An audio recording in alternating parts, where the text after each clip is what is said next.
नमस्कार दोस्तों, एक बार पुनः आप सभी का हार्दिक स्वागत है आप सभी के अपने YouTube channel being a best teacher पर। इस वीडियो में हम जो है CDLU यूनिवर्सिटी के मोस्ट इम्पॉर्टेंट क्वेश्चंस को डिस्कस करेंगे। हमारी ऑलरेडी सीरीज़ ऑनगोइंग है बीएड सेकेंड ईयर के लिए। उसी में जेंडर, स्कूल एंड सोसाइटी के मोस्ट इम्पॉर्टेंट क्वेश्चंस को हम करेंगे डिस्कस। स्टूडेंट, जितने भी हम क्वेश्चन डिस्कस करेंगे ना, इन सभी के आंसर्स का PDF वीडियो के डिस्क्रिप्शन बॉक्स में गिवन है। इंग्लिश मीडियम का अलग PDF है, हिंदी मीडियम का अलग है। तो जिस भी पर्टिकुलर मीडियम में आपको रिक्वायरमेंट है आप उसी में डाउनलोड कर सकते हैं। Otherwise you can contact us on our WhatsApp. This is our mobile application. यहाँ पे जो है आपको बीएड सेकेंड ईयर का क्रैश कोर्स मिल जाएगा। So make sure crash course के साथ जुड़ना है तो आप मोबाइल ऐप को डाउनलोड ज़रूर करें। वीडियो के डिस्क्रिप्शन बॉक्स को देखें जहाँ पे डायरेक्ट क्रैश कोर्स का लिंक आपको मिल जाएगा। This is our Telegram handle. अगर सिर्फ क्वेश्चंस का PDF चाहिए तो वो फ्री ऑफ कॉस्ट आप टेलीग्राम से डाउनलोड कर सकते हैं। Now let's start with discussing the questions. First is, how do different educational practices provide constitutional commitment for gender in equality in India? What do you mean by, दूसरा question है, ठीक है, हिंदी में एक बार देख लेते हैं। भारत में विभिन्न शैक्षिक प्रथाएं लिंग समानता के लिए संवैधानिक प्रतिबद्धता किस प्रकार प्रदान करती है? दूसरा प्रश्न, question 2, what do you mean by equality? How to establish gender equality in social perspective? समानता से आप क्या समझते हैं? सामाजिक परिप्रेक्ष्य में लिंग समानता को कैसे स्थापित किया जा सकता है? तीसरा प्रश्न है, third question, explain the main features of national policy of education 1986 in the context of gender inequality. देखिए यहाँ पे राष्ट्रीय शिक्षा नीति 1986 में जो आई थी उसकी विशेषताएं जो है मुख्य, वो आपको लिंग समानता के संदर्भ में लिखनी है। अब आते हैं यूनिट 2 पे। क्वेश्चन नंबर 4 है, right a detailed note on gender inequality in schooling, differentiate between curricular choices and hidden curriculum। विद्यालय शिक्षा में लिंग आधारित असमानताओं पर एक विस्तृत टिप्पणी लिखिए।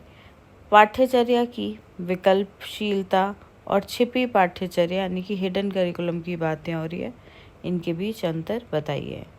प्रश्न 5, question 5, what are the contemporary issues in girl education? बालिका शिक्षा से संबंधित समकालीन आधुनिक मुद्दे कौन से हैं वो बताइए। छठा प्रश्न, right a short notes on the following. निम्नलिखित पर संक्षिप्त में टिप्पणी लिखे। हिडन करिकुलम यानी कि छिपित पाठ्यक्रम और gender bias in text books, पाठ्य पुस्तकों में लैंगिक पक्षपात।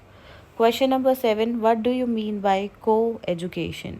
Explain the implications of co-education। सह शिक्षा से आप क्या समझते हैं? सह शिक्षा के प्रभावों की व्याख्या कीजिए।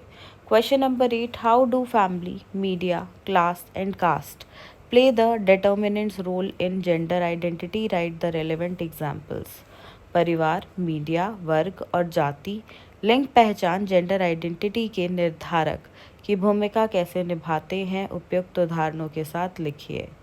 क्वेश्चन नंबर 9 जो यूनिट 3 से है, अब explain the provisions for girl education in SSA and DPEP।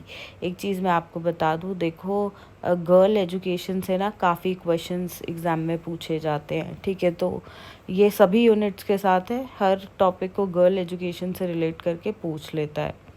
Question number 10, discuss the role of community as a agent of girl child education. बालिका शिक्षा के संवाहक यानी कि एजेंट के रूप में समुदाय की भूमिका पर चर्चा कीजिए। Question number 11, discuss the role of community as an agent of girl. ये सेम क्वेश्चन 2 बार रिपीट हो गया, 10 और 11, ठीक है। आगे बढ़ेंगे। Question 12, explain the main features of Lok Jumbish experience in the context of girl education. बालिका शिक्षा के संदर्भ में लोक जुम्बिश के अनुभवों की प्रमुख विशेषताओं की व्याख्या कीजिए। प्रश्न 13, question number 13, explain the reflections from the field and strategies for change in education.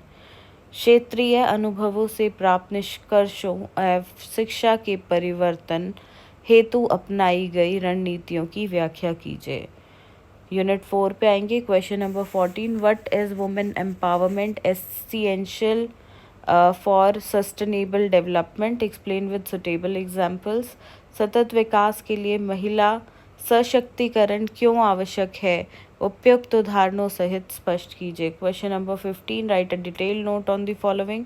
Role of women as a protector of environment, priority areas of research on girls education. Question number 16, what do you mean by waste management, explain the role of women workers in waste management।